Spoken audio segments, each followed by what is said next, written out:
رسول پاک صلی اللہ علیہ وسلم کی روایت ہے کہ جو تقریباً تمام حدیثوں کو جمع کیا جائے تو ان میں تقریباً 8 شخص ایسے بنتے ہیں کہ جو ان راتوں کے اندر بھی اللہ کا غصہ ٹھنڈا نہیں ہوتا، ان شخصوں کو اللہ معاف نہیں کرتا۔ ان میں سے میں کچھ گنواؤں گا کہ تاکہ وہ آپ حضرات، میں یہ نہیں کہتا کہ آپ اس گناہ کے اندر مبتلا ہوں گے، نہیں بھی، اللہ پاک ہم سب کو ان تمام گناہوں سے محفوظ فرمائے اور رسول پاک صلی اللہ علیہ وسلم کے طریقوں پر زندگی گزارنے کی توفیق عطا فرمائے۔ سمجھنے کی بات یہ ہے کہ جو سب سے پہلے جس کا نام آیا وہ یہ ہے کہ شراب پینے والا،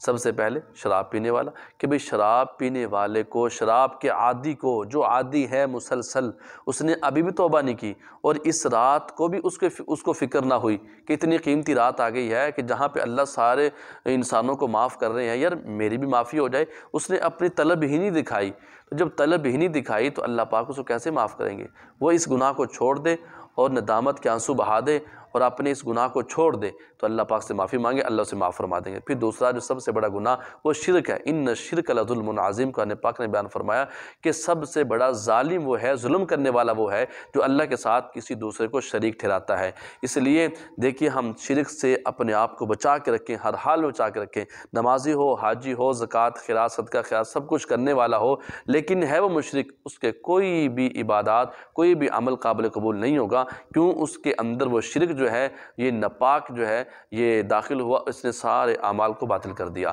اس لیے شرک سے اپنے آپ کو محفوظ کیجئے۔ پھر دوسرا ہے والدین کا نافرمان،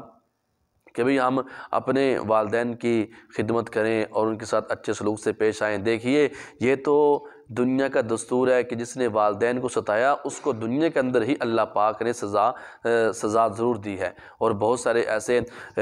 قصے ملتے ہیں اور واقعات ملتے ہیں کہ جنہوں نے اپنے والدین کو تنگ کیا تو ان کے جو اولاد ہیں انہوں نے اپنے باپ کو بہت زیادہ تنگ کیا، یعنی کہ اس کا اللہ پاک دنیا کے اندر بدلہ دیتے ہیں۔ وہ ایک کہاوت ہے کہ ایک آدمی نوجوان تھا تو وہ اپنے باپ سے تنگ آ کر اس نے اپنے باپ کو نہر میں پھینکنا چاہا، نہر میں پھینکنے کی جسارت کی، تو اس نے کہا کہ مجھے یہاں نہیں بلکہ مجھے اور اس سے آگے پھینکیے۔ اس نے کہا ابا جی آپ عجیب بات کر رہے ہیں، میں تو کنارے پہ پھینکنے والا تھا لیکن آپ کہہ رہے ہیں کہ مجھے اندر پھینکیے، میں کہ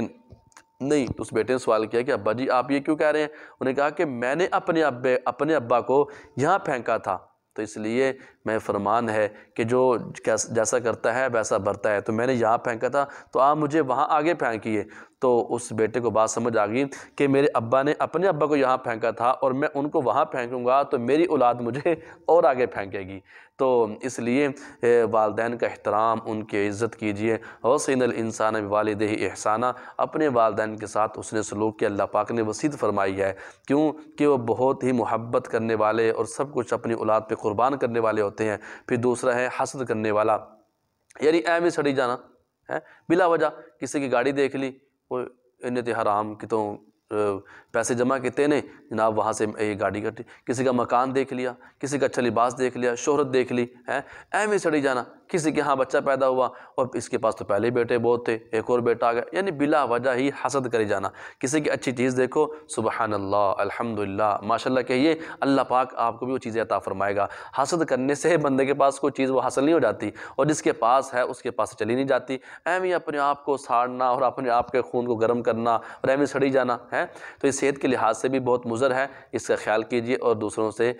حسد نہ کیجئے، سڑیے نہیں دوسروں سے، بلکہ ان کے پاس شہرت، دولت اور ان چیزوں کو دیکھ کے، گاڑی بنگلہ چیزوں کو دیکھ کے تو الحمدللہ کہیے، اللہ پاک چیزیں عطا فرمائے گا، اور اللہ پاک ان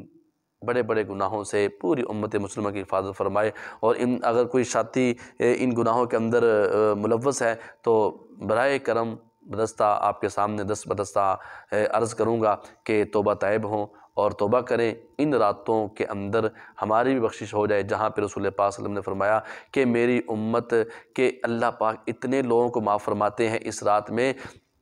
کہ جتنا بنی قلب کی بکریوں کے بال ہوتے ہیں اس بقدر ان کو معاف فرماتے ہیں۔ تو امید کرتے ہیں کہ رب العالمین ہمیں بھی ان کے اندر شمار فرما کر اور ہمارا بھی ان معاف کرنے والے انسانوں میں نام آ جائے، اور دعا کریں کہ رب العالمین ہمارے اس پیغام کو سننے والے اور آگے پھیلانے والے اپنے بھائیوں تک پہنچانے میں ہماری مدد کرنے والوں کو یا اللہ اسی رات میں شامل فرما اور ہم سب کو بھی معاف فرما۔ اللہ پاک عمل کی توفیق عطا فرمائے۔